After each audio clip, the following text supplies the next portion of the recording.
నేను వెళ్ళి మీకు స్థలము సిద్ధపరచిన ఎడల నేనుండు స్థలములో మీరును ఉండులాగున మరలా వచ్చి నా యొద్ద నుండుటకు మిమ్మల్ని తీసుకుని పోవదును.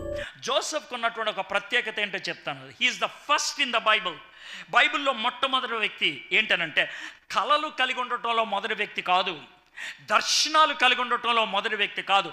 ఆదికాండం 36 అధ్యాయాల్లో మొదటి 36 అధ్యాయాల్లో దేవుడు కళల ద్వారా మనుషులతో మాట్లాడాడు, దర్శనాల ద్వారా మనుషులతో మాట్లాడాడు. కానీ ఈ 36 అధ్యాయాల్లో దేవుడే లేదా దేవుని దేవుడే లేదా దేవుని దోతే కళలోకి రావడం జరిగింది, దర్శనంలోకి రావడం జరిగింది.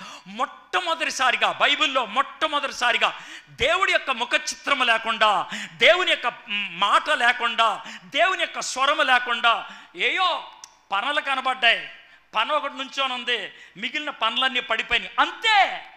ఇమేజ్, దేవుడు ఒక ఇమేజ్ ఉపయోగించి ఒక వ్యక్తితో మాట్లాడటం జరిగింది మొట్టమొదటిసారిగా యోసేపే. ఆ యోసేపు గుర్తించాడు ఇది దేవుడి దగ్గర నుంచి వచ్చిన కళని. ఆయన గుర్తించి ఆయన చెప్పడం మొదలు పెట్టేశాడు. అయ్యా, ఇలాంటి కళ నాకు వచ్చింది అని అతనికి చెప్పాడు. అయితే చెప్పితే ప్రజలు గుర్తించలేదు, ప్రజలు ప్రశ్నలు వేయటం మొదలుపెట్టారు. నువ్వు మా మీద వెళ్దాం అనుకుంటున్నావా? నువ్వు మా మీద ప్రభుత్వం చేయదలుచుకుంటున్నావా? పైగా వచ్చిన కళ ఏంటో మీకు అర్థమైందా? యోసేపు లైఫ్ గురించి మీకు కొద్దో గొప్ప తెలుసు కాబట్టి మీరు ఈ కళను ఈ విధంగా అధ్యయనం చేస్తున్నప్పుడు మీకు గగ్గురుపాటు కలిగించి ఎంటుకలు నెక్కబడుచుకునేటువంటి సన్నివేశం ఏంటంటే, దేవుడు చూపించినటువంటి కళ ఏంటి అంటే, దర్శనం అదే కళలో చిత్రం ఏంటంటే, ఒక పన నిలబడింది, మిగిలిన పనులన్నీ పడిపోయాయి. పనలోంచి వచ్చేదేంటి? ధాన్యం. పనలోంచి వచ్చేదేంటి? గోధుమలు. పనలోంచి వచ్చేదేంటి? తిండి. మిగిలిన 11 కింద పడిపోయినప్పుడు వీళ్ళు తిండి లేకుండా కాళ్ళు పట్టుకున్నప్పుడు తిండి పెట్టేది నేనే. యోసేపు చేసింది అదా కాదా చెప్పండి? యోసేపు చేసింది అదే. కరువు విస్తృతంగా వ్యాప్తి చెందుతున్నప్పుడు తిండి కోసం పర్టికులర్గా వాళ్ళు వచ్చింది, బొచ్చి తీసుకొని వచ్చింది. అంటే తెలుసా, మా దగ్గర బంగారం ఉంది, మా దగ్గర గుగ్గిలం ఉంది, మా దగ్గర సాంబ్రాణి ఉంది, మా దగ్గర రకరకాలైన వస్తువులు ఉన్నాయి, ఇవన్నీ ఇస్తాం, మాకు కొంచెం తిండిస్తారా తినటానికి, మాకు తిండిస్తారా తినటానికని అడుక్కోవడానికి వచ్చాడు. ఆ పనొక్కటే నుంచోనుంది, ఆ పనొక్కటే నించోనుంది. కానీ అది దగ్గర 17 ఏళ్ల తర్వాత 18 ఏళ్ల తర్వాత నిజమైన విషయం. 18 ఏళ్ల తర్వాత నిజమైన విషయం.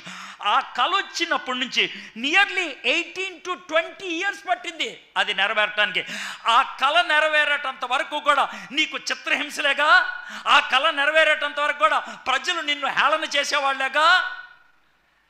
23వ సంవత్సరం జనవరి 1వ తారీఖు నేను ఒక మాట అన్నా, నన్ను 4 నెలలు ఏపారు, 4 నెలలు ఏపారు. ప్రతి కనబడినోడు నా మీద ట్రోలింగ్ చేసి తిట్టాడు. ప్రతి కనబడినోడు, వాడికి విలువన్నా లేకపోయినా, వాక్యం తెలిసినా తెలవకపోయినా ప్రతి ఒక్కడు నన్ను తిట్టాడు. పర్సిక్యూషన్ లెవెల్లో India is the 8th most persecuting country in the world. 8th. Saudi Arabia కంటే, సిరియా కంటే అతి ఎక్కువ పర్సిక్యూషన్ ఉన్నది ఇండియాలోనే. టాప్ అమెరికన్ సీక్రెట్ ఏజెన్సీని బట్టి ఒక నివేదిక ఏంటనంటే, 2023లో ఇండియాలో రిలీజియస్ కాన్ఫ్లిక్ట్స్ వలన జెనోసైడ్ అంటే ఏంటి తెలుసా?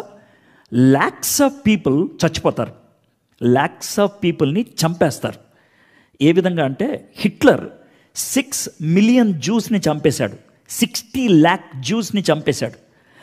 ఆ విధంగా 2023లో ఇండియాలో జరగబోతుంది అని చెప్పారు. That is 2023.